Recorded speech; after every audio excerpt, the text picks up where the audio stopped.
Hello guys, welcome back to YouTube review 2.1. நம்ம என்ன channel review பண்ண போகிறோம்னு பார்த்தீங்கன்னா ஜோ அபி அபிஷியல். இவங்க வந்துட்டு எல்லாமே மீனிங்ஃபுல் கண்டென்ட்டாக தான் போடுவாங்க. இவங்க அதிகமாக வீடியோஸ் போட்டதில்லை, ஷார்ட்ஸ் தான் விட்டுருப்பாங்க. எல்லாமே ஒவ்வொரு மீனிங் தான்.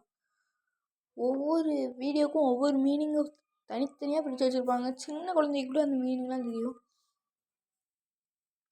கஷ்டப்படுறது எல்லாமே பண்ணுவாங்க. இவங்க பண்ணாத கண்டென்ட்டே இல்லைன்னு சொல்லலாம். மீனிங்ஃபுல் கண்டென்ட்டே இல்லை. அவங்க அவ்வளோக்குள்ளே இருக்காங்க. நீங்கள் இந்த சேனலை சப்ஸ்கிரைப் எவ்வளோ வச்சுருக்காங்கன்னு பார்த்தீங்கன்னா 650K சப்ஸ்கிரைபர்ஸ் வச்சுருக்காங்க. 615K சப்ஸ்கிரைபர்ஸு, 769 வீடியோஸ் போட்டு நல்லா சப்ஸ்கிரைபர்ஸ் தான் வச்சுருக்காங்க. வீடியோவும் கொஞ்சம் கம்மியாக தான் போட்டிருக்காங்க. நீங்கள் இந்த சேனலை சப்ஸ்கிரைப் பண்ணியிருந்தால் நம்ம சேனலையும் சப்ஸ்கிரைப் பண்ணி இந்த வீடியோ பிடிச்சிருந்தா லைக் பண்ணுங்கள் கைஸ். Thank you for seeing.